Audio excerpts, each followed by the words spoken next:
노아의 방주와 홍수 심판에 대해서, 특별히 오늘은 이 방주에 대해서 우리가 함께 생각을 해보려고 합니다. 자, 9절에서부터 12절 말씀까지 우리가 한 목소리로 한번 읽어보겠습니다. 9절부터 12절 읽겠습니다. 노아의 사적은 이러하니라. 노아는 의인이요 당세의 완전한 자라.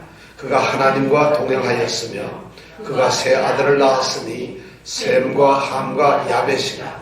때에 온 땅이 하나님 앞에 패괴하여 강포가 땅에 충만한지라. 하나님이 보신즉 땅이 패괴하였으니 이는 땅에서 모든 혈육 있는 자의 행위가 패괴함이었더라.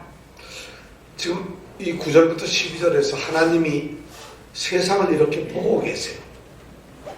하나님이 창조하신 그 땅을 이렇게 내려다 보시는데, 거기에 우리가 두 종류 사람이 있어요. 하나는 노아라고 하는 한 사람을 봅니다. 또 나머지는 노아를 제외한 전 인간들, 전 사람들을 봅니다. 근데 노아를 보았더니 아주 중요한 세 가지 하나님 마음에 흡족한 그런 모습이 있어요. 뭐죠? 첫 번째가 의인이었다. 의인이라는 말은 뭐라고 그랬죠? 제가 하나님이 생각하시는 그 기준에 딱 맞는 사람.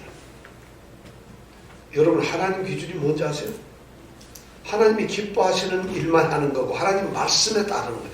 하나님 기준에 합격할 수 있는 분 사실 없죠. 근데 노아가 바로 그런 사람이었어요. 그 다음에 두 번째가 뭐냐면 당세에 완전하다. 완전하다는 건 생각하는 것, 행동하는 것이 흠이 하나도 없다. 조금 더 이렇게 기울어지거나 부족함이나 이런 것이 없다는 것이. 언제? 바로 그 노아가 살고 있던 그 시대에. 굉장히 중요한 말이에요. 그 시대에 바로 이런 사람이에요. 만약 노아가 그 시대에 그런 일이 없었더라면 노아는 구원을 못 받았겠죠. 자, 노아가 그런 사람이었어요. 오늘 우리가 그런 이 시대에 바로 그런 사람이 되었으면 좋겠고요. 그 다음에 노아는 세 번째 또 중요한 게 뭐예요? 하나님과 여러분 동행한다. 동행한다는 게 뭔지 아세요? 성경의 원어를 보면 동행하는 것은 함께 걸어가는 거예요. 하나님이 어떻게 걸으시겠어요? 그분은 영이시고 신이신데, 그런데 사람처럼 표현을 하는 거예요. 그 하나님께서 나와 함께 하고 있다는 것을 이렇게 표현을 하는 거예요.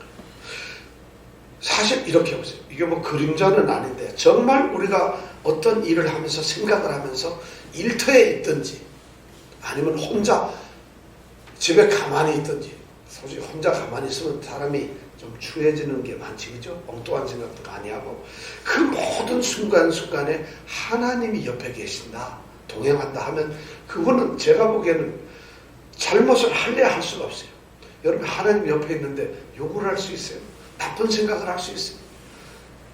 그렇잖아요, 그죠? 아니, 나쁜 어떤 일을 생각할 수도 없잖아요. 하나님이 옆에 계시는데. 근데 하나님과 동행한다는 것은 바로 하나님이 아주 기뻐하시는 그런 삶을 산다는 그런 겁니다.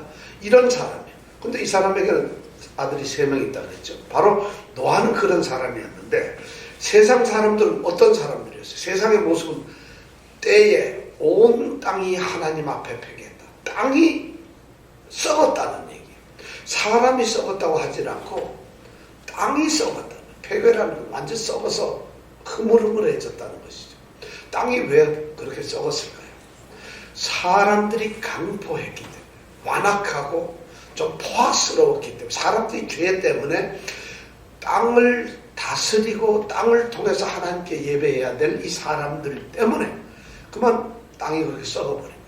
그래서 하나님께서는 패괴, 땅이 썩은 것과 사람의 강포가 땅에 어떻게 돼 있다?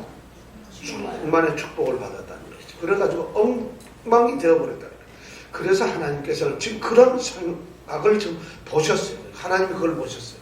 그리고 그러면 7절에 보면은 오늘 우리가 읽지는 않았지만, 하나님이 가라사대 나의 창조한 사람을 내가 지면에서 쓸어버리되 사람으로부터 육축과 긴 것과 공중의 새까지 그러하리라.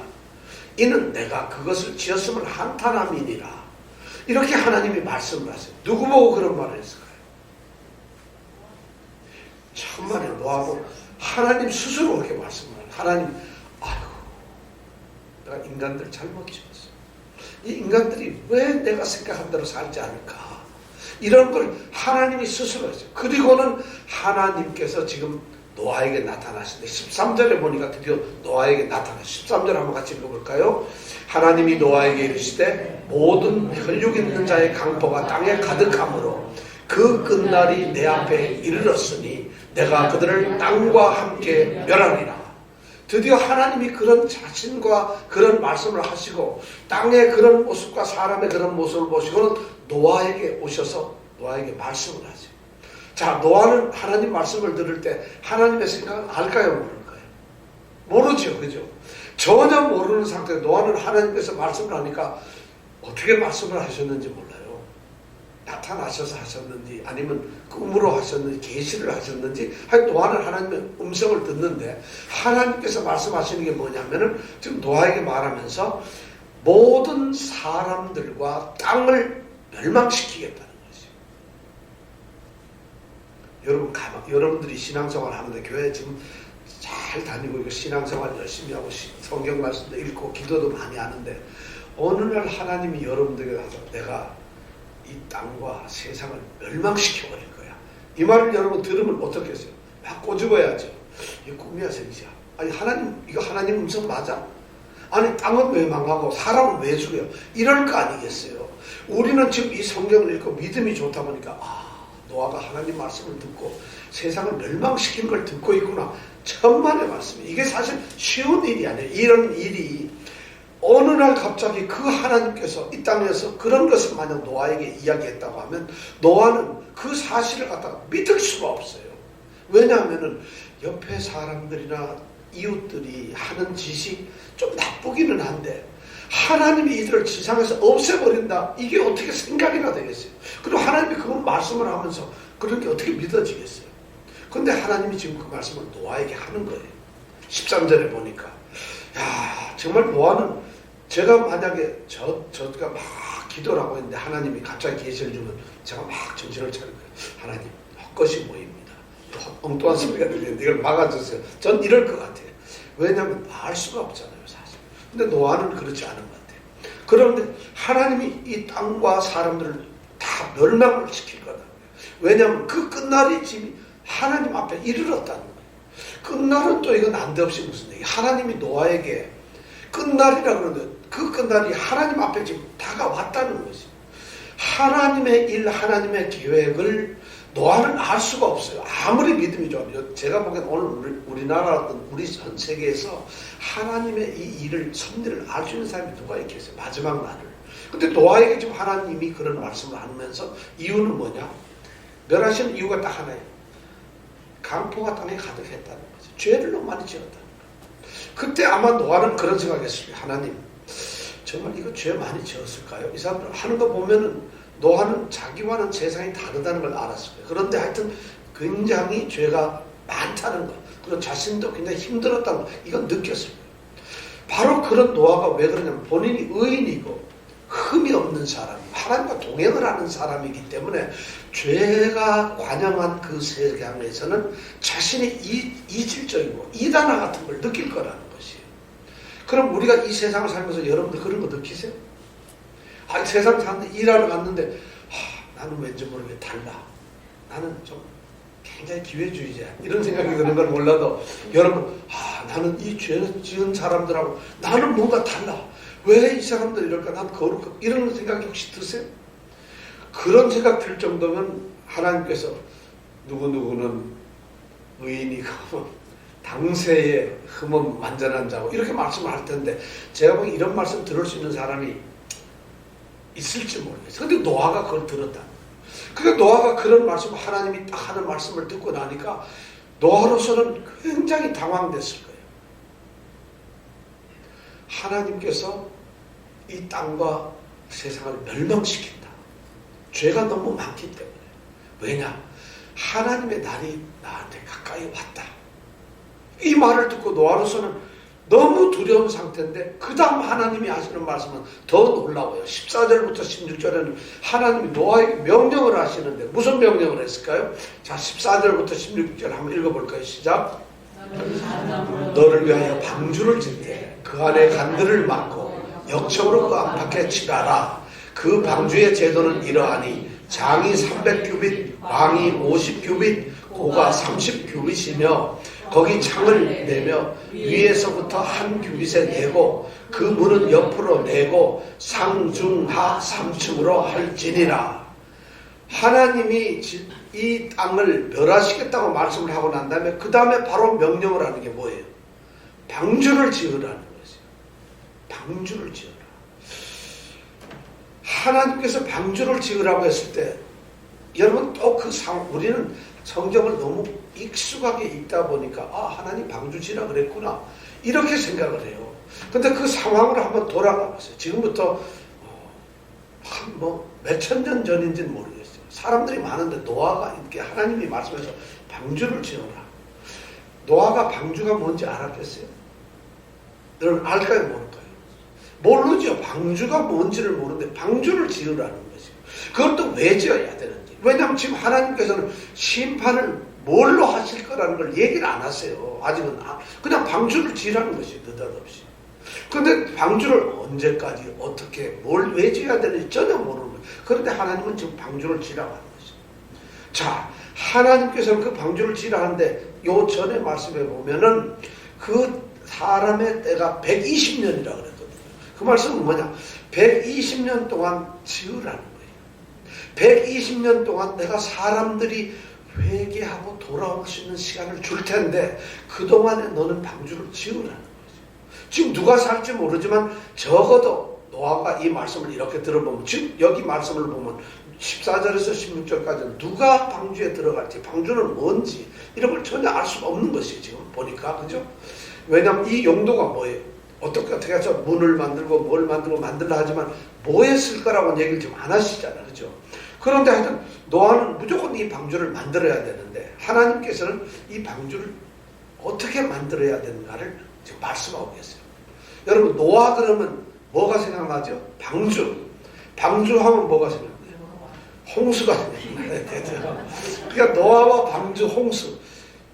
그런데 교회 10년 다녔는데 노아 이름을 잘 모르는 사람도 있고 방주는 더 모르고 홍수 심판도 모르는 사람이 있어요. 이 중에 또 지금 나보고 하는 말이구나 하는 사람이 3명 있어요. 이 중에. 제가 보니까 스스로 아마 이거 나보고 하는구나 생각하세요.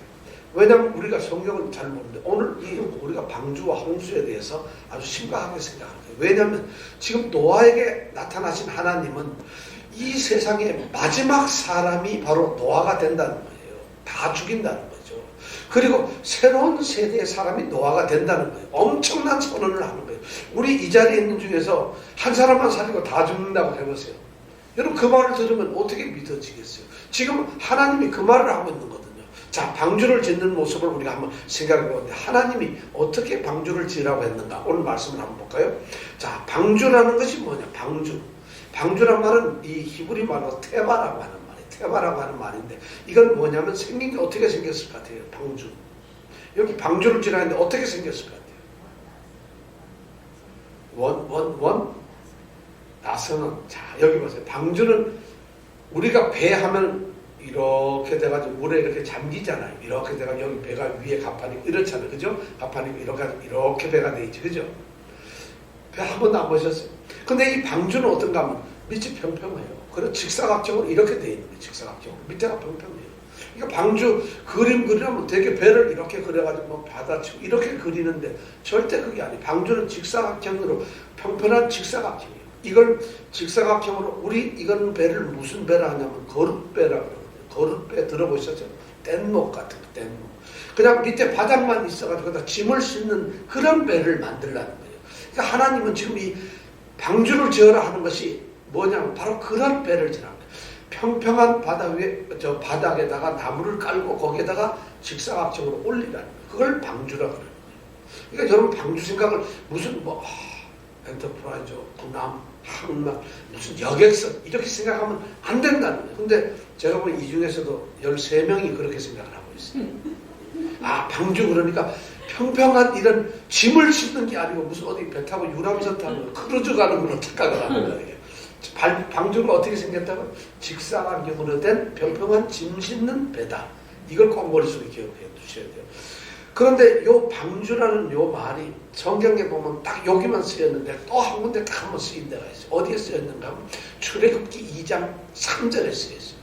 출애굽기 2장 3절에는 왜 쓰였느냐 하면 애굽 왕이 이스라엘에서 태어난 족속의 아들들은 다 죽이라고 그랬거든요.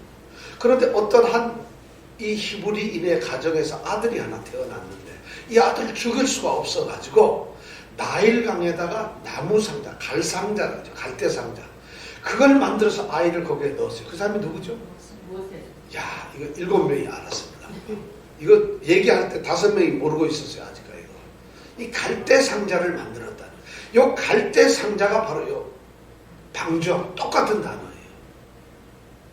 이거 아는 사람은 제가 보기에 이거 오늘 이 말씀을 듣는 순간 이제부터 여러분들은 뉴욕에서 20명 안에 드는 사람이 되는 거예요. 대단한 사람이 되는 거죠.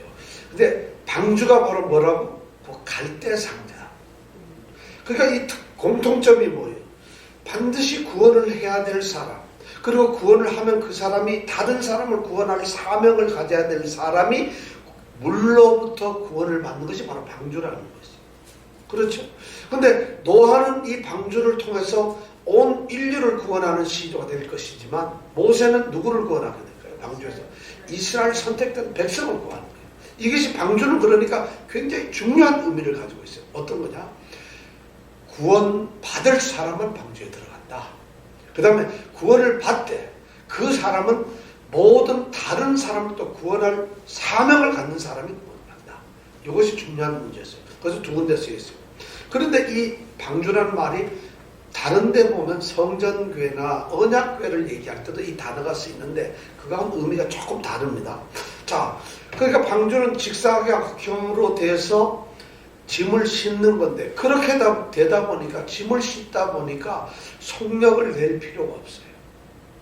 그렇죠. 그 다음에 이거는 무슨 항해를 잘하려고 항구에 뭐 저반시설 이런 거 잘하려고 그런 거 필요 없어요. 어디에서 그냥 만들어 놓고 나서는 하나님이 홍수를 하면 둥둥둥 떠있기만 하면 되는 거예요. 그럼 물이 없어지면 어떻게 돼요? 또 가라, 또 안착만 하면 돼요. 이것이 이 방주의 특징이에요. 그러니까 무슨 방주를 타고 야 여기 홍수가 났으니까 아마 저기 이게 중동 지역에서 그랬을 거 아니겠어요? 성경으로 보면 위치상. 그러면 야 거기 홍수가 났으니까 이 아시아 쪽으로 좀 더 와가지고 한국 땅에 가면 좀 괜찮으려는가 이런 게 아니라는 거예요. 홍수는 왜냐하면 그 당시 전 세상이 다 물로 덮이니까 그러니까 여행을 하는 것이 아니라 그냥 하나님이 홍수에서 구원을 하기 위한 배라는 거예요. 그러니까 여기는 뭐가 필요하냐? 뭐를 실을 수 있느냐, 또 얼마나 안전한가, 이것만 중요한 거예요. 그죠? 만들었는데 그냥 홍수가 났는데 뒤집히면 큰일이잖아요. 그러니까 안전해야 되고, 그 다음에 하나님께서 이 방주를 만들었을 때 뭔가 실어야 될 테니까 많이 실을 수만 있도록 만들면 된다는 것이죠. 이게 방주 짓는 목적이잖아요. 그런데 이 방주를 사람들이 봤더니만 얼마나 이게 대단한지, 이 유체역학적으로 이걸 분석을 해보니까 이렇게 방주를 만들면 절대 넘어지질 않는다는 거예요. 혹시 막 대풍이 일어나고 파도가 쳐가지고 배가 딱 90도로 섰어도 절대로 무너지지 않아요. 도로 원상태로 간다는 거예요. 이 배를 이렇게 만들면 하나님이 설계하셨으니 오죽하겠어요. 자, 근데 이 방주를 이제 방주가 그림이 대략 생각이 났죠. 어떤 배라는 게. 그럼 방주 그 배를 뭘로 만들었어요? 재료가 뭐겠어요? 성경은 뭐라고 되어 있어요? 예? 잣나무. 잣나무 어떻게 생겨요? 잣나무는 어떻게 생긴지 아세요, 여러분? 어떻게? 잣이 달리는 나무가 잣나무. 감이 달리면? 배가 달리면? 그러면 잣나무는 잣이 달리는 게 아니라는 거예요. 이 성경에 우리나라 말로는 지금 잣나무로 만들었다 이렇게 번역을 했는데 잣나무라는 게 없어요.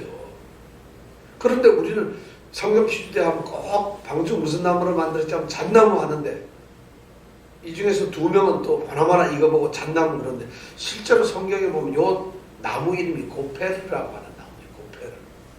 고페르라고 되어 있는데 고페르가 어떻게 된 나무인지 아는 사람은 아무도 없어요. 근데 그 당시 노아 시대에는 고페르 나무가 있었다는 거예요. 근데 그 후로는 홍수 이후에는 없어졌는지 어떤지 모르지만 모르는 거예요. 그런데 이 고페르나무가 뭔지 모르니까 사람들이 아무리 연구해도, 그래서 아라라산 정상에 가서 방주 흔적을 보고 이게 고페르나무다, 다 거짓말입니다. 왜냐하면 고페르나무는 우리가 몰라요. 그러니까 무슨 나무로 만들어졌다? 고페르나무로 만들어졌다. 잣나무는 절대 아니야. 근데 우리가 번역을 이렇게 해서 하는데 그냥 상상을 돕는 건데 오히려 삼나무 쪽이 가깝지 않겠느냐 이런 말씀을 하는 분도 있는데, 우리 성경은 하여튼 이렇게 잣나무로 번역을 해서 한국에. 근데 본래 이름은 뭐라고요? 고페르나무예요. 고페르나무. 자, 이제 크기는 어떻게 됐어요? 여기 보면은 15절에 보니까 그 방주의 제도는, 디자인하고 그 스케일은 이렇다는 거예요. 만들었는데 잡을까요? 어떻게 됐느냐면 어떻게 돼 있어요? 크기가 장이 300규빗. 장이라는 게 뭐예요? 장. 길이. 길장. 그러니까 길이가 300규빗. 그 다음에 뭐예요? 광은 그렇죠. 넓이. 폭이 50규빗. 그 다음에 고는 높이잖아요. 높다. 고. 높이 30규빗. 그럼 여러분 이게 좀 사이즈가 생각나세요? 이러면? 300규빗이 얼마인지 모르잖아. 그죠? 한 규빗은 요 손끝에서부터 여기까지가 한 규빗이에요. 거리가 여기서부터 여기까지. 이 히브리인들은 요걸 한 규빗이라고. 이렇게 보통 재보면 팔이 좀 짧은 사람은 뭐 42점 얼마 될 거고, 팔이 좀 긴 사람은 47 되는데 보통 한 45cm 정도를 한 규빗이라고 합니다. 그럼 한 규빗이 그러면 300규빗, 그러면 45cm로 봤을 때 얼마나 되겠어요? 103, 야, 우리 장윤정 자매가 계산 하나는 거의 격리 수준이에요. 135m 돼야 돼, 길이가. 135m. 그 다음에 이 넓이, 폭은 얼마나 될까요? 23m 정도. 그 다음에 높이는 24m 정도. 미터로 바꿨을 때. 자, 길이가 얼마예요? 135에서 한 7 정도. 그럼 137m, 그럼 여러분 감이 어떻게 참 잡힙니까? 안 잡히죠. 그러면 우리 이병택 집사님을 위해서 좀 쉽게 하면 축구장이 길이가 108m예요. 이쪽 골대에서 저 끝에까지. 그럼 그거보다도 한 30m가 더 길어요. 그러면 길이가 좀 대략 감이 잡히나요? 축구 보러는 한 번도 안 가서 축구장 모르겠는데, 그러면 농구장으로 비교하면은 농구장 20개를 10개씩 두 줄을 딱 넣으면 거기에 딱 요 정도 길이가 나옵니다. 농구장이 20개 들어가. 그럼 이제 감이 잡혔죠, 대략. 잡혀요? 아직도 이게 안 잡힙니까? 135m, 7m짜리가 굉장히, 그러니까 배가 작진 않은 거예요. 그러니까 배 모양을 가만히 보면 길이가 135m인데, 카톡 전화인데, 네? 카톡 전화인데 무슨 좀 받아야죠. 135m고 폭이 23m밖에 안 되니까, 그죠? 이 배가 길게만 되어 있는 거죠. 그죠? 지금 대략 감이 잡히죠? 정사각형이 아니고 직사각형으로 길쭉하게 되어 있는 이런 배. 근데 위로 높이가 23m 올라가는 거니까 이렇게 해가지고 위로 높아간 평범한 그런 상자라는, 직사각형 상자라는 거예요. 방주가. 이제 기억이 나실 거예요, 대략. 자, 그러면 이 배하고 방주하고 그 다음에 솔로몬이 지은 예루살렘 성전, 우리가 열왕기상 6장에 보면은 성전을 지었는데 그 성전하고 이 방주하고 크기가 어느 게 더 크겠어요? 예루살렘 성전하고 방주하고. 어떻게 알아요, 방주가? 성전은 안 그렇게 안 커요. 성전은 말이죠, 길이가 얼마였는가 하면은 60규빗밖에 안 돼요. 그러니까 5배가 배가 더 커요. 예루살렘 성전은 그렇게 기고 엄청나게 지었는데도 성전은 길이가 60규빗밖에 안 돼요. 그러니까 5배가 더 길어요. 나머지는 높이는 똑같은데 폭은 성전은 20규빗밖에 안 되고 이건 50이니까 2.5배. 그러니까 성전보다 훨씬 커요. 굉장히 큰 배라는 거예요. 그러니까 우리가 방주를 작다 생각하지 마세요. 여기 어딘가 랑카스터인가 어디에 가면 그 실제 모양의 방주를 관람하는 데가 있어요. 우리 올해는 한번 갈까요? 우리 거기 한번 진짜 방주 한번 볼까요? 어떻게 생겼는가? 저 지난번 갈 뻔했는데 너무 피곤해서 안 갔는데 한번 우리 성도님들하고 같이 한번 가보죠. 어떻게 생겼는가? 자, 그렇게 됐어요. 그런데 그런 배에 적재량이 얼마나 한 4만 톤급의 배가 됩니다. 이렇게 하면은 배가. 그러면 여기에 지금 우리는 방주를 알잖아요. 방주에 뭐 씻나요? 여기다 뭐를 씻죠? 짐승을 왜 실어요? 여기가 무슨 우리인가? 왜 짐승을 왜 실어요? 하나님이 그 성경을 오늘 읽어오셨던 분은 미리 아실 텐데 평생 여기 창세기 6장을 안 읽어보신 분은 모른다는 거예요. 왜 만들었니 방주를? 지금 오늘 처음 와서 야 방주 내가 오늘 처음 듣는 분도 계실지 모르겠어요. 근데 방주에 짐승을 실었는데 그럼 몇 마리나 심을 수 있을까요? 여기다가 여러분 상상이 안 되죠. 예를 들어서 135m 정도 되는 이 긴 직사각형에다가 1층짜리 위로 24m 올라가는 이런 배에는 도대체 짐승을 몇 마리 실을 수 있을까? 계산을 한번 해보면 이렇게 돼요. 이거 한 4,000톤 규모인데 이 용적량으로 보면 미국에서 말이죠. 지금 현재 오늘날 미국에서 열차로 이 짐승 동물 이동시키는 운반하는 이 기차가 있어요. 근데 그 차량 그 기차 하나에 그 크기를 해가지고 522개의 기차를 엮어놓은 게 바로 요거하고 똑같아요. 그러니까 굉장한 큰 거예요. 그러니까 여기 동물 싣는 우리 미국 이 화물차가 있는데 동물만 싣는 그걸 522개를 쭉 연결해서 달려야지 겨우 이 방주하고 크기가 같다는 거예요. 그러니까 엄청나게 들어가겠죠. 그럼 그 기차 한 양에 몇 마리나 심을 수 있겠어요? 여러분 짐승 한 번도 안 치러봤어요? 넌 이병택 집사님 좀 아실 것 같아요. 몇 마리 심을 것 같아요? 예? 100만? 아니 새 같은 거요. 겨우 100마리를 심어요? 지금 난 너무 적게 얘기해서 놀랐는데 갑자기 많다. 240마리를 심어요. 지금 규정이. 그러면 240마리를 522칸을 만약 했다면 전체 한 12만 5천 마리 정도를 여기다 실을 수가 있어요. 방주에다가. 그러니까 여러분 방주가 이거 조그맣게 만든 그거 어떻게 실어? 상상을 하지 마세요. 이 크기가 그런 정도라는 거예요. 현대로 보면. 그럼 12만 5천 정도에 되는 짐승을 실을 정도면 방주가 크기가 어떻겠어요?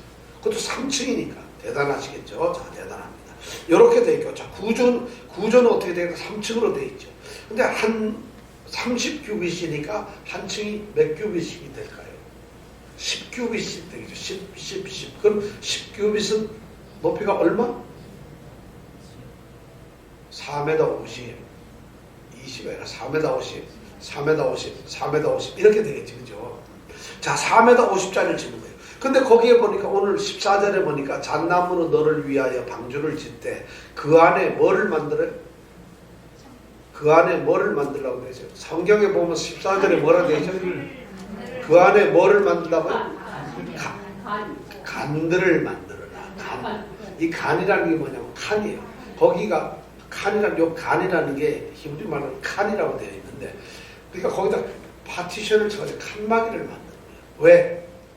짐승들을 넣어야 되는데 같이 넣을 수는 없잖아요. 그러니까 그 칸막이를 전부 요 칸이 한다는 게 보금자리라는 뜻입니다. 그러니까 3층 거기다 전부 칸막이를 막고 짐승을 넣는 것이에요. 자, 배 안에 내부 구조가 생각나죠? 그러면 배를 만들었는데 나무로 만들었으니까 물이 스며들 거 아니에요. 홍수가 나면. 그럼 그 물이 안 스며들게 하기 위해서 거기 보면 뭘 바르게 돼 있죠? 역청으로 그 안팎에 바르게 돼요. 역청. 이 역청은 히브리 말로 코페르라. 아까 나무는 고페르고 이 역청은 코페르라는 거예요. 그 역청 오늘로 말하면 콜타르 같은 건 아니면 왜 물 안 되게 하는 그런 거 있죠, 그죠? 그런 거를 방수용 그런 액 같은 그런 거죠. 그래서 딱 맞게 이 역청을 칠하게 돼 있어요. 그러면 자, 배가 이제 여러분 다 그림이 그려졌죠. 길이가 어느 정도고 높이가 3층짜리에다가 예루살렘 성전도 3층이에요. 똑같이. 그러니까 다 이게 하나님은 3층을 좋아하시는 것 같아요. 여러분 우리가 3층 아파트에 사십니다. 3층에 예루살렘 성전 우리 3층이었잖아요. 그죠? 그래가지고 3층을 나선형으로 이렇게 돌아보면서 내리게 돼 있잖아요. 근데 이것도 3층으로 만들었어요. 자, 그런데 역청으로 그 다음에 여기 보니까 16절에 보니까 거기 뭐를 만들라고 돼 있어요? 창을 만들어야 돼요. 야, 창까지 만들어야 돼요. 왜냐하면 창을 안 만들면 배를 만들고 그 안에 가두어 버리면 공기는 어떻게 하고 바람은 어떻게 통풍을 시키겠어요? 태양은 안 들어오잖아요. 햇빛도 한번 못 볼 텐데 밖에 봐야 될 거 아니에요. 빛이 있어야 되니까. 그러니까 창을 만드는데 보니까 창은 어떻게 만들려고 돼 있어요? 거기 창을 내되 위에서부터 한 규빗에 내고 지붕 꼭대기로부터 한 규빗이면 얼마죠? 네, 요 45cm 내려가지고 그 배에 사면 둘레로 해가지고 뭐를 내요? 창을 내는 거예요. 집이 아주 멋있이 배가 그럴듯하죠. 왜 이 창을 내건데 요 창이만 단수 명사예요. 하나를 내라는 거예요. 그 어떤 사람들은 창을 조그만 거 그러니까 45규빗 되는 거고 45cm 되는 그만한 창을 하나 냈다 이런 얘기돼요. 그건 낼 필요가 없는 거예요. 그런 창. 하나님께서는 위 천장에서 45규빗 내려가는 거기로부터 이 배를 사각형 빙 돌려가지고 위에다가 창을 다 내는 거예요. 그래서 환풍이 되게 하고 빛도 들어오게 하고 밖을 내다볼 수도 있게 하는 거예요. 자, 그러면 그걸 만들었는데 여러분 유리로 만들었을까요? 그 당시에 유리가 없었어. 그럼 뭘로 만들었겠어요? 근데 8장에 가보면은 홍수가 끝나고 난 다음에 창문을 열고 비둘기도 내보내고 해요. 그럼 창문을 이거는 열고 닫는 창문이에요. 그냥 만드는 게 아니에요. 그렇다면 어떻게 창문을 만들었을까? 그건 나도 모르겠어요. 여기 안 나오니까. 근데 하여튼 창문을 만들었어요.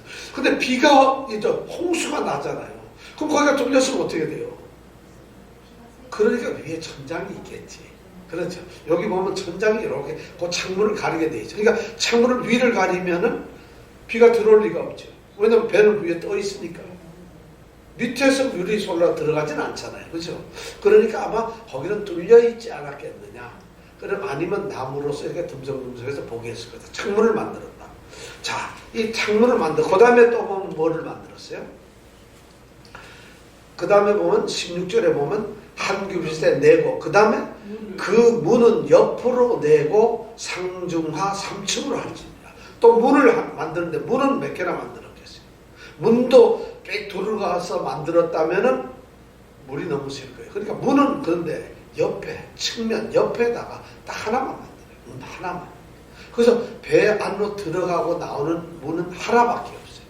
자, 요게 뭐냐? 하나님이 말씀하신 방주의 모습이에요. 자, 방주는 길이가 얼마? 300, 그러니까 135m 정도의 300규빗, 폭은 얼마? 50규빗, 높이는 30규빗. 전부 몇 층짜리? 3층짜리. 야, 이 정도만. 그 다음에 각마다 칸을 쳤고, 물이 안 새도록 뭘 발랐다? 창문은 어떻게 만들었다? 위에서부터 돌아가면서 하나 쭉 만들었다. 문은 옆에다 하나 만들었다. 그러면 여러분 노아 방주가 이제 생각나죠? 이걸 가지고 랑카스터에 가서 그 왜 뭐죠? 노아 그거 보고 와서 그걸 생각하면 안 된다는 거예요. 그거보다 훨씬 크니까 사실은. 자, 이렇게 만들었어요. 그러면 자, 이렇게 이제 봤을 때 노아가 지금 하나님께서 지금 14절에서부터 16까지 그걸 만들라고 얘기합니다. 노아대로. 그럼 노아 생각에 여러분들 생각은 어떻게 해요? 노아가 기도를 하고 있었는지 아니면 제사를 드리고 있었는지 모르는데 하나님이 나타나셔가지고 세상을 멸해버리겠다 이렇게 말씀을 하고 그 다음에 방주를 만들려면서 방주 얘기를 이렇게 딱딱해요. 노아가 건축업자였는지 아니면 조선소에서 근무를 했는지 그건 모르겠는데 노아도 황당했을 거예요. 그 당시 상황을 한번 생각해보자. 노아가 살던 그 시대는 비가 안 와요. 창세기 2장 5절에 보면 그 당시 세계는 비가 없었어요. 그게 무슨 소리야? 말도 안 돼. 착각하지 마세요. 비는 노아의 홍수 이후에 지구가 멸망되고 나서 그때부터 대류 이동이 있어요. 노아 홍수 이전엔 대류가 이동되는 게 없어요. 그러니까 해가 비쳐서 뭐 수증기가 올라가서 비가 되고 이런 게 없어요. 왜냐?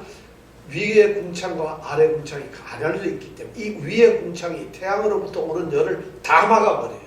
그러니까 온난화 이게 점점 따뜻해가지고 이 안에 온도는 비가 필요 없을 정도로 아주 적당한 그런 이 세상을 하나님이 만드셨다는 거예요.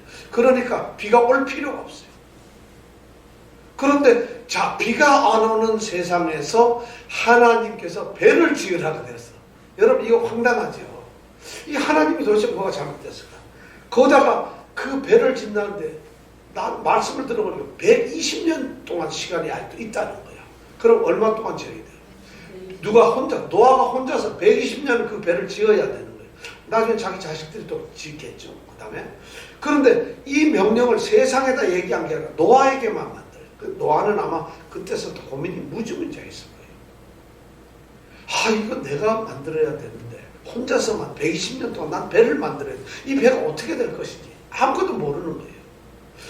노아가 이거 보통 걸어가면서 그 말씀을 듣고 나서 노아는 배를 지었을까 안 지었을까? 짓기 시작했겠죠. 그죠? 자, 노아가 배를 지려고 나무를 갖다가 고페르 나무를 갖다가 놓고 톱도 없고 대패도 없는데 그걸 갖다가 갈고 자르고 해가지고 좀 잘라요. 그래가지고 배를 짓고 있어요.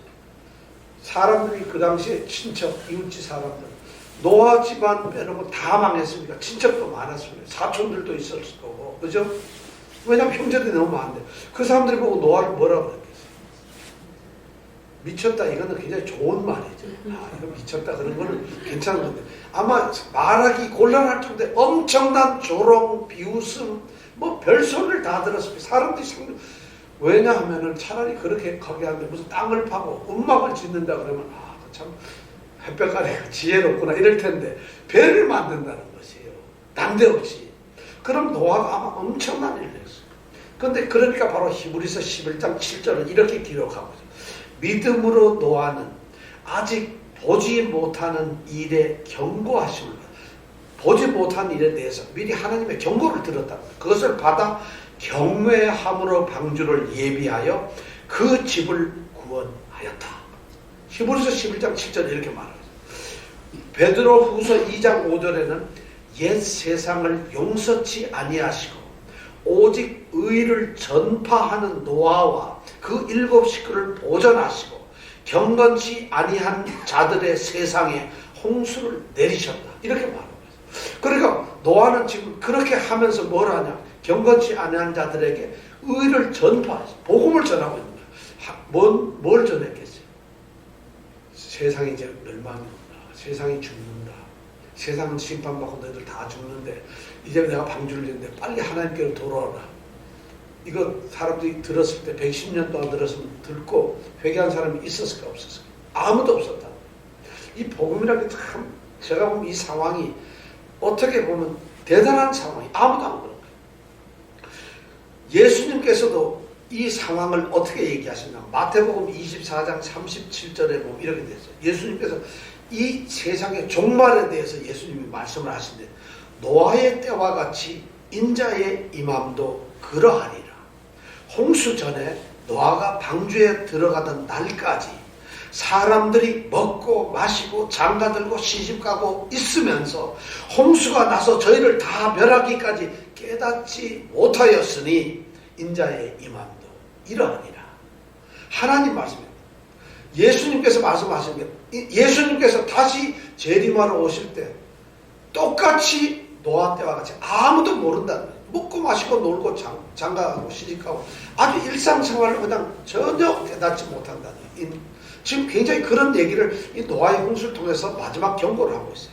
자, 이 방주를 우리는 어떻게 비유를 하고 있을까? 왜 방주를 이렇게 만들어야 했을까? 우리가 여기 루터, 종교개혁자 루터는 이 방주를 뭐라고 생각했냐면 그리스도의 몸이라고 생각했어요. 신약에 와서 그리스도의 몸이다. 이건 교회라고 생각했어요. 왜냐하면 그리스도의 몸이 결국 구원을 일으켜내는 것이라는 것이죠. 교회가 구원을 주는 역할을 해야 된다는 것이에요. 왜냐하면 교회는 세상으로부터 부름을 받은 이끌림을 받고서 특별히 구별된 성도들만이 들어오는 모임이 바로 그 집합 단체가 뭐냐? 집합체가 바로 교회예요. 교회는 예수 안 믿는 사람이 와가지고 예수 믿는 것이 아니고 교회는 세상으로부터 구원을 받은 자들이 모여있는 그걸 가지고 교회라고 그런다. 그럼 우리는 교회일까 아닌가요? 교회예요. 그러니까 우리가 참 생각을 잘하면 교회는 세상에 죄 짓고 이런 사람들이 교회에 들어온다고 생각해. 그렇지 않아요. 죄 짓고 이런 사람들은 예수님 앞에 가서 회개를 하고 예수님께 가서 죄의 용서함을 받고 그리스도의 십자가 앞에서 용서함을 받고 그래서 구원을 받은 사람들이 되었을 때 그 사람들이 오는 것이 바로 성도고 교회라는 것이에요. 근데 오늘날은 그렇게 하면 교회 올 사람 아무도 없어요. 언제 용서받고 그 다음에 교회까지 가겠어요? 와서 당장에서 한 10년만 어려리 하면 장로되는 마다인데 안 되잖아. 그러니까 우리가 교회가 그렇게 변질이 되어버렸어요. 주님께서 내가 내 교회를 세우겠다는 게 바로 그런 교회거든요. 왜냐하면 이 땅에서 택한 사람들만의 그런 사람들의 이 모임이거든요. 그런 집합제니까 그러니까 사단의 권세나 이 마귀의 권세 이걸 무너뜨릴 수가 없는 거예요. 근데 교회가 오늘날에는 굉장히 상업화되어 있고 좀 세속화되어 있고 종교적인 어떤 기관으로 바뀌다 보니까 부흥 이러다 보니까 사람 아무나도 많이만 오면 된다고 생각해요. 교회의 본래는 교회는 그리스도의 몸에서 거룩한 거룩성이 있어야 돼요. 정말 여기는 말씀만 선포되어야 되고 구원받은 백성들이 하나님의 영광만 돌리는 그런 이 모임 집합체가 바로 교회라는 거죠. 그게 성도가 교회고 교회가 성도예요. 그러니까 우리가 뭐예요? 전부 다 여러분들이 한 사람 한 사람이 뭘까요? 교회예요. 그러자 또 뭐예요? 성도가 모이면 교회고 흩어져도 내가 교회예요. 그래서 에베소에 있는 성도들과 각 지역에 있는 교회들에게 말하는 이 교회라는 말이 바로 우리 성도를 말합니다. 그러니까 우리 김태균 집사님이 맨하탄에 일을 하러 가시면 예수생명교회가 어디가 있다? 맨하탄에 있는 거예요. 장윤정 자매가 엑신 60일에 가서 일을 하러 가면 예수생명교회가 어디가 있다? 지금 우리 교회는 여기 있는 것이 아니라 적어도 매 주일마다 예배 드리고 난 다음에 교회가 전부 다 흩어져요. 여러분들이 다 교회예요. 왜냐? 여러분 부름을 받은 하나님의 사람이니까. 그것이 교회라고. 그러니까 어디 가서 교회가 어떻게 해야 되겠어요? 택함을 받고 거룩함을 가지고 구원받은 백성이 있는 그 교회가 세상에서 구별이 되겠죠. 안 되니까 이게 문제라는 거예요. 그러니까 교회관이 잘못된 거예요. 바로 이걸 교회라고 생각을 했어요. 루터는 방주는 바로 교회다. 근데 자 방주가 교회라면 뭐죠? 역청을 발랐다. 이 역청이라는 게 코페르라는 단어인데 코페르라는 단어는 구약 성경에 보면 히브리어로 코페르가 무슨 뜻이냐면 속죄라는 거예요. 레위기 17장 11절에 보면 17장 11절에 보면은 육체의 생명은 피에 있다. 근데 생명이 피에 있기 때문에 피가 죄를 속한다. 이런 말씀이죠. 그 죄를 속한다. 속죄라는 말이 바로 이 코페르 역정하고 똑같은 단어예요. 같은 단어예요. 그 얘기는 뭐냐? 방주에다가 역청을 발라서 물이 못 들어오게 하는 것처럼 그리스도 예수의 피가 교회에서 우리를 구원하고 세상의 모든 죄로부터 막아준다는 것이에요. 그래서 역청을 바른다. 코페르라는 말을 담는다. 대단한 의미가 들어있는 거예요. 그래서 교회는 바로 이 코페르에 의해서 그리스도의 피에 의해서 지켜진다는 것이죠. 그 다음에 창문을 만들어요. 창문은 뭐죠? 빛이 들어오게 하고 대낮에 열어도 빛이 들어오게 하고 새로운 신선한 바람도 들어오는 거예요. 이게 바로 성령의 운동이에요. 성령의 사회. 우리가 새로운 이 루하, 숨결, 호흡을 우리가 받게 되고 새로운 기운과 새로운 생명과 새로운 것을 흡수하는 바로 이 창은 뭐냐? 성령의 사회를 나타내는 거예요. 자, 그 다음에 문은 뭘까요? 문은 하나밖에 없어요. 이 교회 방주로 들어가는 문은 하나라고 누구겠어요? 그렇죠. 하나님 아버지께로 가는 그 길은 하나밖에 없어요. 주님께서 내가 아버지께로 가는 길이 진리요 생명이라고 말씀해요. 또 요한복음 10장에 보면은 양의 우리로 들어가는 양의 문이 예수님은 자신이라고 얘기하고 있어요. 그러면 바로 이 교회로 들어가는 이 측면에는 문이 오직 하나밖에 없는 이유는 방주, 구원의 이 교회, 구원의 자리로 들어가는, 구원의 이 방주로 들어가는 길은 유일하게 하나밖에 없다는 거예요. 그건 누구냐? 예수님이에요. 그래서 이 문은 바로 예수님을 얘기하고 있어요. 자, 그리고 이 방주에서 우리가 또 이렇게 볼까요? 이 방주는 만들어 놨는데 가만히 이 하나님께서 제도를 만들어 놨는데 보니까 배를 만들면 꼭 있어야 될 게 있어요. 노를 젓기 위해서 키도 있어야 되고 방향도 잡아야 되고 돛대도 달아야 되고 하는데 키도 돛대도 닷도 아무것도 없어요. 소위 배를 갖다가 움직일 수 있는 게 없어요. 배 안에 들어가면 그때부터는 어떻게 해야 돼요? 아무것도 할 게 없어요. 그럼 이 배를 누가 움직여요? 하나님이 움직이죠. 교회는 절대로 사람들이 움직이는 것이 아니라는 거죠. 우리 생각대로 우리가 키를 만들고 우리가 방향을 정하고 우리가 속도를 내고 우리가 무슨 일을 하는 것이 아니라 교회는 이 방주에 보면 키도 아무것도 없어요. 아무것도 무슨 노를 절 게 없어요. 그러니까 누가 열심히 내가 교회를 해야지 이럴 수가 없다는 거예요. 교회는 누가 운영한다? 하나님이 하신다. 자, 두 번째 또 중요한 게 뭐냐면 또 자, 우리가 하나하나 지금 보는 거예요. 하나님께서는 만약에 노아를 구원하시려고 했다면, 방주가 필요했다면 하나님이 방주를 준비해가지고 주면 돼요. 못하실 리가 없잖아요. 하나님이 120년까지 뭐하러 기다리겠어요. 하나님이 방주야 있어라. 그러면 방주가 짠 하고 있으면 가만히 있다 타면 될 텐데, 놀랍게도 하나님께서 방주라고 하는 이 구원의 방주의 은혜를 갖다가 하나님께서 베푸시기로 결정을 하셨지만, 그 구원의 방주를 만드는 것은 누구로 만들겠냐? 노아로 만들어. 네가 스스로 만들어라. 무슨 의미일까요?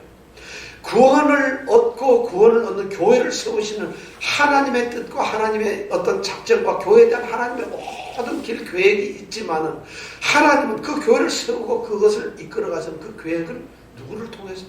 우리 사람을 수단을 통해서 한다. 우리 성도를 통해서 하신다. 그래서 우리는 교회를 세우는 일을 해야 된다는 거죠. 하나님이 교회를 그냥 가만히 있으면 세워주는 게 아니고, 누가 세워야 된다? 교회 공동체, 바로 우리 성도들이 세워. 방주를 그렇게 지어졌어요. 방주를 그런 아무것도 할 게 없어요. 자, 그런 것도 중요한 것은, 이 방주라는 것을 만드는데 지멋대로 만드는 게 아니에요. 하나님이 만들려고 한 그 하나님의 사양대로, 스펙대로 그대로 만들어야 돼요. 그러다 보니까 우리가 할 수 있는 건 딱 하나밖에 없어요. 순종하는 것밖에 없어요. 그대로 만들어야 된다는 거예요, 교회라는. 이것이 바로 방주가 우리에게 오늘 주는 굉장히 의미 있는 말씀. 오늘 교회에 이런 말씀을 던져주고 있어요. 오늘 모두 이것을 우리가 알아야 돼요. 자, 그러면서 하나님께서는 17절에 이제 드디어 심판에 대한 이야기를 하십니다. 같이 읽어볼까요? 시작. 땅에 일으켜 무릇 생명의 기식 있는 육체를 천하에서 멸절하리니 땅에 있는 자가 다 죽으리라. 드디어 하나님께서 이제 그렇게 만들라 하고 나서는 왜 만드는지 내가 얘기를 해주면 하고는 뭐예요? 홍수의 심판이 있다는 거예요. 홍수의 심판. 자, 이 홍수 심판이라는 게 우리가 보면은 여기 내가 홍수를 일으킨다고 이렇게 되어 있는데, 이 홍수라는 말을 쓸 때 보면은 이 앞에다가 우리 정관사를 딱 붙였어요. 그 홍수를 만들겠다. 그런데 이 당시에 사람들은 그 홍수하면은 아마 다 알았을 거예요. 그 당시 사람들은. 왜냐하면은 이 홍수는 뭔가 역사적으로 한 번 있었던 특별한 홍수라는 것이에요.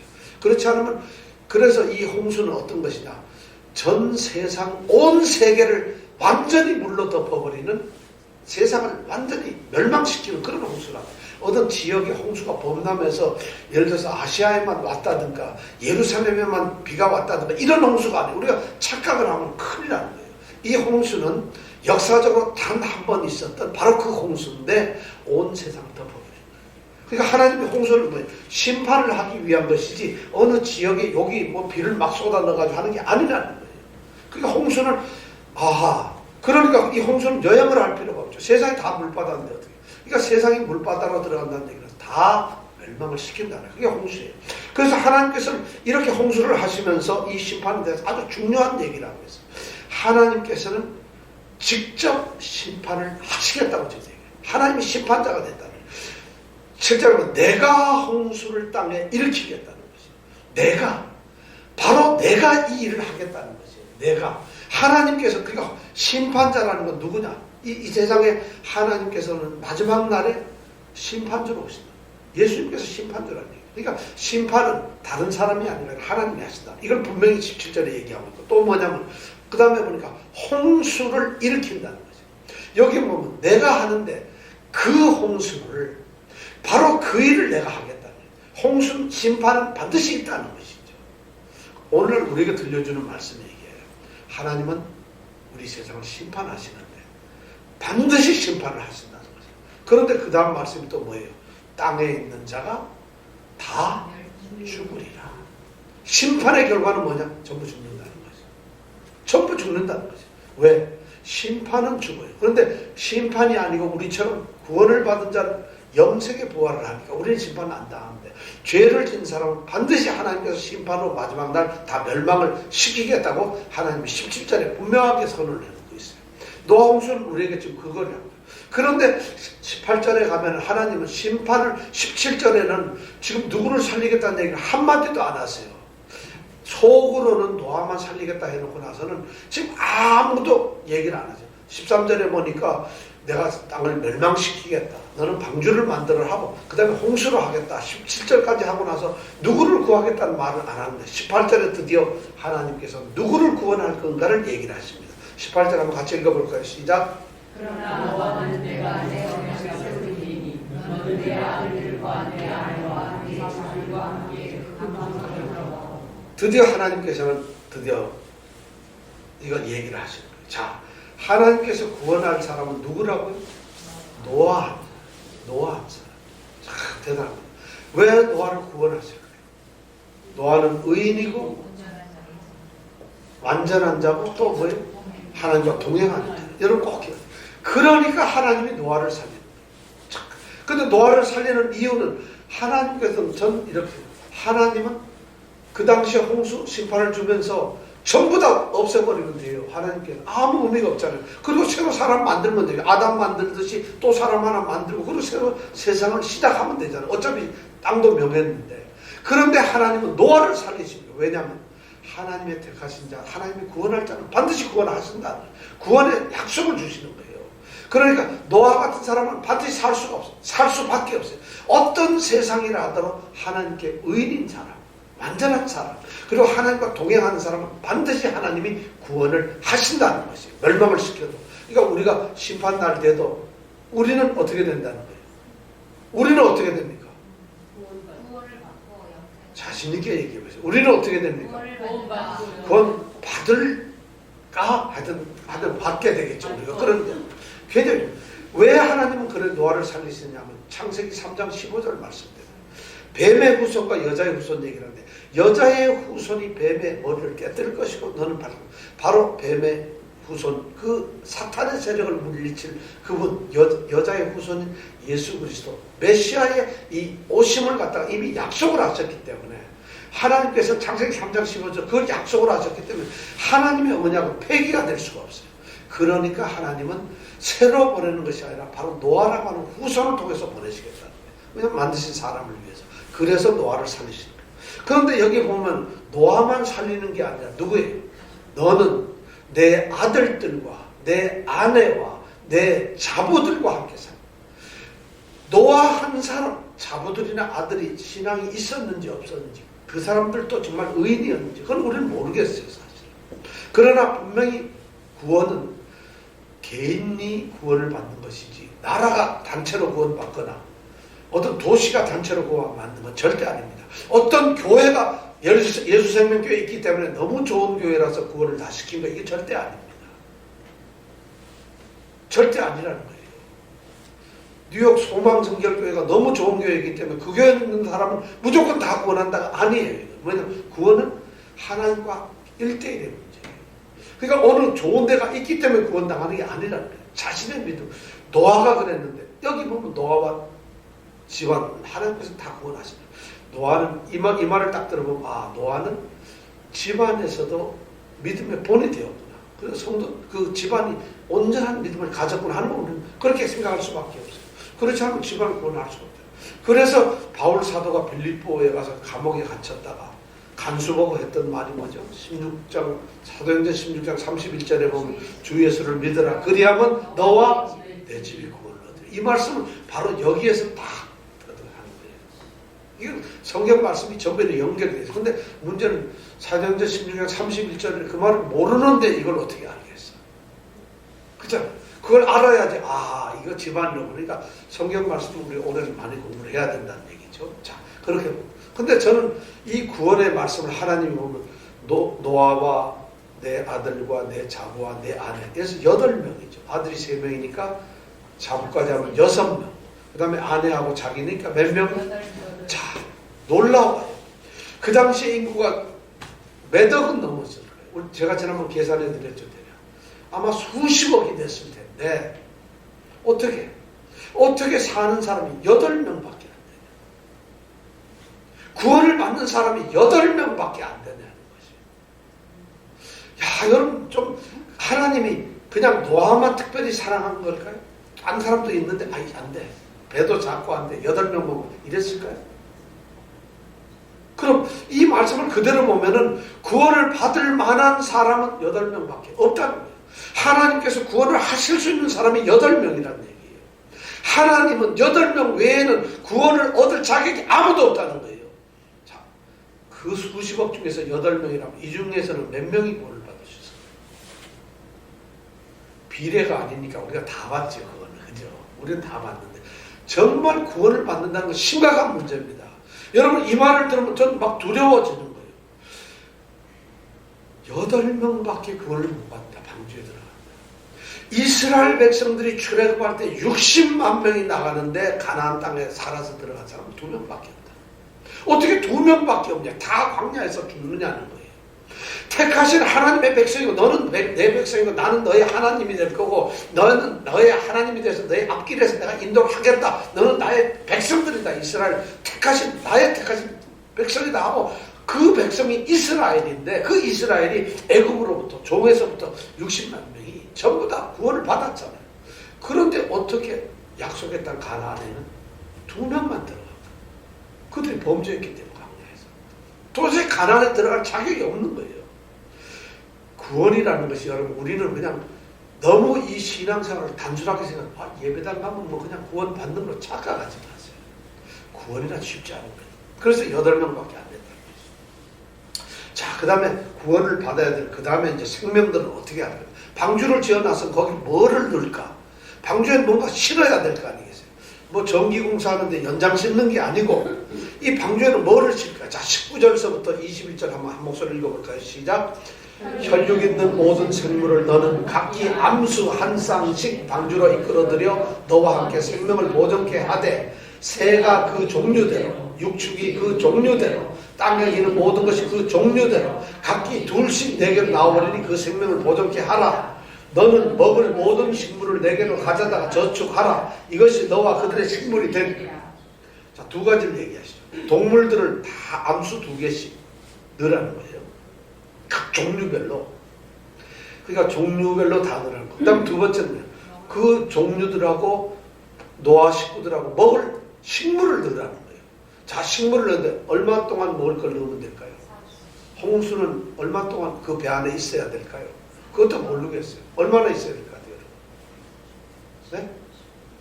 성경을 7장을 읽어보셨을 거나 8장을 읽어보셨으면 알 텐데 이 배 안에서 있었던 게 1년하고 11일간 있었어요. 1년하고 11일간. 1년하고 11일간에 그 짐승들 다 하고 사람이 먹을 수 있는 것이 배 안에 있어야 돼요. 그리고 짐승들 다 넣어야 됩니다. 자, 노아가 지금 이 말 딱 들었을 때 하나님께서 지금 노아가 방주를 짓는 것도 힘들어 죽겠는데 그게 지금 막 고리띵 해가지고 이제 나 혼자 죽었구나 하는데 짐승까지 늘어나니까 막 고민이 돼요. 야, 땅에 있는 모든 생물을 어떻게 다 끌고 오냐? 암수는 어떻게 구별할까? 이걸 어떻게 지멋대로 돌아다닐 때 문 하나 글로 어떻게 집어넣을까? 뭐 고민이 많겠지, 그죠? 그리고 이걸 1년이 될지 2년이 될지 물이 홍수가 어떻게 될지 모르는데 그걸 갖다가 어제 그 홍수 안에서 어떻게 내가 이걸 갖다 다 살리고 죽이지 않을 수가 있을까? 뭐 이런 거 생각하면 막 머리가 빠개질 거예요. 머리 아프겠죠. 노아 이거 정말 의인 한 번 잘못됐다 골치 아프다. 근데 이게 홍수를 하는데 그런 걸 해야 된단 말이에요. 자, 여러분 생각을 해보세요. 여러분 이게 가능하겠어요? 어떻게 하세요, 여러분? 구원받을 사람, 안 받을 사람, 멸망당할 사람들은 먹고 마시고 장가가고 시집가고 노는데 구원을 받는 노아는 어떻게 돼요? 뼈 빠지게 지금 아주 생고생을 했어요. 아니 이게 거꾸로 된 거 아니에요? 구원 안 받는, 못 받는 이런 사람들은 지금 뼈 빠지게 애를 써야 되고 구원받는 노아는 가만히 있으면 방주가 차고 와서 뼈 탁탁이만 하면 돼. 이래야 되는 거 아니겠어요? 우리는 그렇게 생각하는데 하나님의 일은 다 거꾸로 해요. 구원을 못 받는 친구들, 멸망당할 친구들은 뭐예요? 먹고 마시고 장가가고 시집가고 노는 거야. 그냥 정말 편안한 생활하는 거예요. 여러분 편안한 생활 즐기세요. 즐기시라고. 그런데 구원을 받는 노아는 혼자서 120년 동안 배만 만들고 있는 거예요. 수고를 더하고. 이것이 바로 우리는 좁은 길이에요. 우리 믿는 사람들은 바로 그런 길을 가요. 남보다 더 열심히 일해야 돼. 더 애를 쓰는 거예요. 믿음이라는 게 믿는 게 무슨 그리스도 안에서 평안타. 여러분 그리스도 안에서 평화가 뭐예요? 평안하다는 게 놀고 가만히 있으면 돈이 생깁니까? 우리가 더 사실 믿는 사람은 좁은 길을 가는 거예요. 더 남들에게 비난도 되고 조롱도 받고 더 힘들고 그 길을 가는 것이 신앙의 길이라는 거예요. 세상 사람들은 편하게 살 수 있어요. 그러나 우리는 그렇지 않다. 자, 이렇게 하는데, 자, 이 생물을 어떻게 다 넣을 수 있을까? 아까 생물 다 들어가면 몇 마리 들어간다 그랬죠? 방주에? 네? 12만 한 5천 마리 정도 들어간다 그랬어요. 그러면 자, 이 세상에 있는 동물들, 이 짐승들의 각 종류라는데 몇 종류나 될까요? 몇 종류나 되겠어요? 몇 종류가 되겠어요? 1. 10,000 종류, 2. 200 종류, 3. 18,000 종류, 4. 1200 종류. 어느 걸까요? 네? 네. 현대 이 생물 동물학자들이 연구한 바에 의하면 한 18,000여 종의 종류가 있다고 그래요. 18,000. 18,000. 지금 살아있는 게 현재 오늘날에 있는 동물들, 그러니까 날아다니는 거, 기어다니는 거, 짐승 뭐 이거 다 합치면 한 종류가 18,000 종류가 된다 그래요. 그런데 지금 이때는 현대, 그런데 노아 시대에는 노아 홍수 때문에 없어진 게 많아요. 그렇죠. 멸종이 된 게 많아요. 왜냐하면 노아 홍수가 있고 나서는 전부 물에 수장돼 가지고 물 땅에서 오르면 그 수장됐던 것들이 뭐가 되겠어요? 화석이 되는 거잖아요. 그렇죠. 화석을 진화론자들은 뭐 이상한 공룡 뭐 이건 다 거짓말이고, 화석에 나타나는 동물들의 모습을 다 계산하면 현재보다 한 배가 많대요. 그러면 합치면 얼마 돼요? 36,000 정도 되겠지, 그죠? 근데 암수 한 마리씩이니까 몇 마리가 들어가는 거예요? 네? 이병쌤에서 몇 마리요? 72,000마리. 72,000마리를 여기다 넣는 거예요, 그죠? 근데 72,000마리인데 7장에 넘어가면은 정결한 짐승은 7마리를 넣게 돼 있어요. 그러면 그게 또 조금 늘어나요. 그럼 한 몇천 마리가 늘어나면, 몇천 마리 정도 나면 한 75,000마리를 넣을 수 있어요. 자, 75,000마리를 넣어야 되는데, 그럼 이 배에 다 넣을 수 있나요? 방주에 넣을 수 있나요? 75,000마리를? 넣을 수 있어요, 없어요? 왜? 방주는 몇 마리가 들어갈 수 있으니까? 125,000마리. 이거 알떡하니 많이 남아요. 60%만 채울 수 있어요. 그렇게 다 넣었는데도. 그럼 나머지 40%는 뭘 하겠어요? 먹을 거, 식량도 내고, 우리도 살아야 돼, 헬스장도 만들어야 되고, 뭐 다 있어야 될 거 아니에요. 그건 1년 동안 있어야 되니까. 그렇잖아요. 그러면 거기 방주 안에 60% 정도만 해도 짐승은 다 채운다. 그러니까 우리가 방주를 그냥 막연하게 아무것도 모르고 생각하지만, 이렇게 과학적으로 계산하면 이렇다는 거예요. 다 들어가죠. 자, 그러면 노아가 딱 생각해 보고는, 넣을 수는 다 있겠구나. 노아는 머리가 좋으니까 이런 거 다 계산했을 거예요. 그래? 근데 자, 그 다음에 두 번째는 뭐냐? 좋아, 그럼 75,000마리를 넣어야 될 텐데 이걸 어떻게 끌고 올 거예요? 여러분, 어떻게 끌고 올 수 있어요? 하나님, 그 가면서 하나님 하면 되나? 잡으러 다녀? 이 믿음 없는 자들이 꼭 그렇게 잡으러 다녀. 여러분, 110년 동안 노아가 지금 지것도 지어야 되는데 언제 이거 다 해요? 자, 여기 자구들 몇 마리 1인당 보면 10,000마리씩 잡아 넣어야 돼요. 자, 근데 여기에 보면 이렇게 돼 있어요. 아담이 에덴 동산에 있을 때 하나님께서는 아담이 이름을 어떻게 짓나 보려고 동물들을 어떻게 했죠? 동물들로 하여금 아담 앞으로 지나가게 하는 거예요. 그럼 아담은 보고 이름을 탁탁 지었다. 우리 창세기에서 배웠잖아요. 이거 다 잊어본 것은 거예요. 하나님은 동물을 그렇게 다 몰아줄 수 있어요. 오늘 성경 말씀에 보면은 20절에 보면은 새가 그 종류대로, 육축이 그 종류, 땅에 기는 모든 것이 그 종류대로 각기 둘씩. 그 다음에 뭐라요? 그 다음에 뭐라고 돼 있어요? 4개로. 내가 누구예요? 노아에게로 어떻게 온다? 나온다는 거야, 이것들이. 그러니까 잡으러 갈 필요가 없어요. 우리는 지금 착각을 하는 거야. 야, 히말라야 산에 가면 거기만 사는 산양이 있을 거고, 저 한국 땅에 한국산 호랑이도 있을 거고, 그럼 저기서 어떻게 데려오느냐, 이게. 불가능하잖아요. 근데 이게 우리가 생각이 잘못, 이 창세기에 있는 땅은 말이죠. 전 세계가 지금은 예를 들어서 열대지대, 한랭지대에 나눠져 가지고 짐승이 달라요. 고산지대 짐승도 다른데 이 당시에는 비가 안 온다 그랬잖아요. 이 공중에 있는 이 궁창에 이 열을 막아주고 전 세계가 온도가 똑같아요. 그렇다면 무슨 얘기냐? 짐승들은 어디든지 똑같은 짐승들이 다 동등하게. 왜냐하면 기후가 다르질 않으니까. 다 중동이나 우리 아시아나 시베리아나 어디나 만약 이 땅이 그대로 있었다면 어디나 온도가 같아요. 다 같아요. 다 같아. 그러면 짐승들이 굳이 저 딴 데가 있으면 골고루 퍼져 있겠죠. 그렇죠. 왜냐하면 위도나 고도에 따라서 짐승이 나눠지는 게 아니에요. 그대로 다 있겠죠. 그럼 다 오시는 거죠. 자, 그런데다가 하나님께서는 짐승들에게 특별한 본능을 주셨어요. 요즘도 그러지만 짐승들은 어떤 대폭풍이 온다거나 자연의 재해나 자연의 변화가 있으면 본능적으로 감지하고 모여요.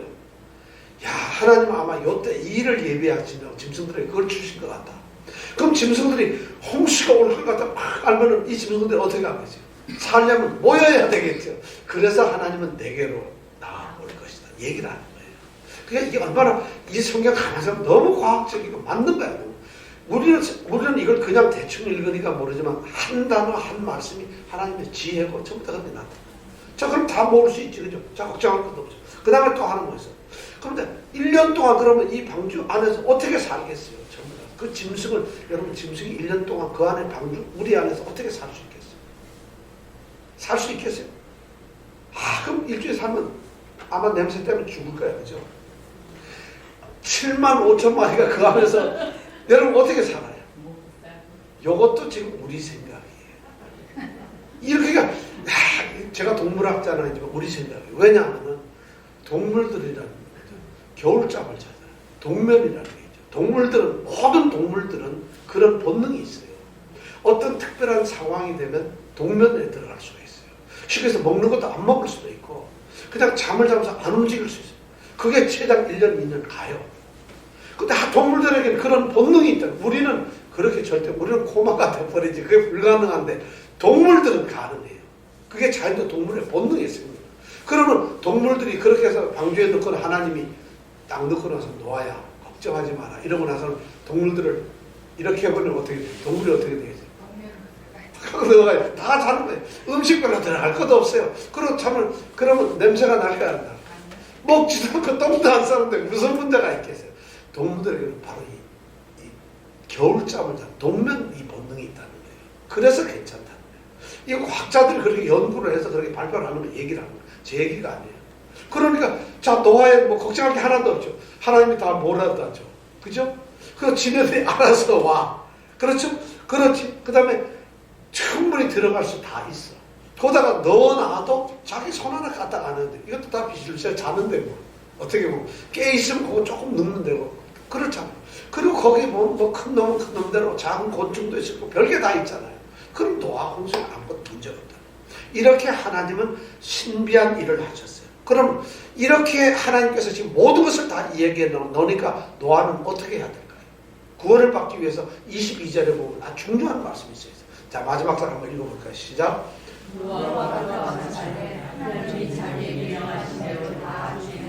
바로 이거예요. 구원을 받는 사람, 노아에게 필요했던 것은 뭐냐? 방주를 짓는 일인데 방주를 어떻게 지었을까요? 오늘 여기 보니까 노아가 그와 같이 하되, 이 말은 그와 같이 했다는 하나님 말씀과 똑같이 했다는 거예요. 그 다음에 뭐예요? 하나님이 자기에게 명하신 대로 다 준행했다. 중요한 단어는 똑같이 다 하는 거예요. 우리는 하나님 말씀을 들을 때 가장 중요한 것이 뭐냐면 똑같이 하는 거고 다 하는 거예요. 하나님이 길을 가라 그러면 똑같이 길을 가야 돼요. 길을 가면서 성경 말씀을 10구절을 읽어라 하면 다 읽어야 되는 거예요. 근데 우리는 길을 가라 그러면 꼭 가야 되나? 안 갑니다. 똑같이 안 해요. 말씀을 들어도. 그 다음에 다 하라 근데 10절을 다 읽어. 나는 2개만 읽고 막혀. 2절만. 이런다. 똑같이 다 하진 않아요. 우리 신앙 모습이 그래요. 노아가 완전한 자였던 이유가 하나 뭐냐면 완전한 자라는 게 하나님이 말씀하면 하나도 틀림없이 그대로 하는 거예요. 이것이 순종하는 모습이라는 거예요. 이것이 구원을 받는 모습. 이러기 때문에 노아가 구원을 받는 거예요. 노아가 만약 완전한 자라는 얘기는 노아가 당시에 완전한 자라는 말은 바로 요걸 했다는 거예요. 말씀을 똑같이 지키는 거예요. 그리고 하나도 안 빠지고 다 지키는 거예요. 여러분 말씀 다 지킬 수 있습니까? 똑같이 지킬 수 있어요? 자, 아마 우리한테 이거 하라 그러면 내가 지금 평생 살아 몇 년인데 안 짓고 말지. 차라리 돈 벌어가지고 일당 불러가지고 사람들 일 시키지. 우리 뭐 평생을 다 하는데 노아는 그러진 않아요. 내가 스스로 지으라 하니까 120년 동안 짓는 거예요. 그리고 자기 몽땅히 말씀하는 요대로 그걸 기억해가면서 그대로 똑같이 지은 거예요. 이것이 노아가 구원을 받는 이유라는 거죠. 그것이 구원을 받는 거라는 거예요. 그럼 오늘날 이제 심판이 온다면 우리는 어떻게 돼야 돼요? 여러분, 심판 온다면은 이제 마지막 날이 온다면 우리 구원을 받아야 될 텐데 우리의 신앙의 모습을 이 창세기 6장에서 우리가 교훈을 받을 수 있어요. 심판은 반드시 있어요. 그 땅의 행사들은 반드시 다 멸망을 해요. 그런데 구원받는 자가 있어요. 반드시. 왜? 구원의 방주가 있으니까. 그럼 구원의 방주를 우리가 만들어야 되잖아요. 그럼 우리의 신앙은 멸망의 시대가 오면 어떻게 해야 돼요? 우리 신앙의 모습은 뭐예요? 결국 노아를 닮는 수밖에 없어요. 그럼 노아를 닮으려면 어떻게 해요? 이 마지막 22절 봤어요. 똑같이 다 할 수밖에 없는 거예요. 그래야만 하나님이 우리를 구원하신다는 거죠. 이 창세기 6장에는 그런 신비한 그런 의미가 들어있다는 것이 노아의 모습이에요. 그런데 오늘 우리가 이런 성경을 재미있는 무슨 스펙타클의 어떤 대홍수의 범람회에서 뭐 배가 방주가 둥둥 떠다녀가지고 뭐 이랬다가 나중에 비둘기 내보내고 무슨 그런 낭만적 얘기로 들으면 안 된다. 이 말씀이 얼마나 우리에게 지금 신앙에 경각심을 주는지 몰라요.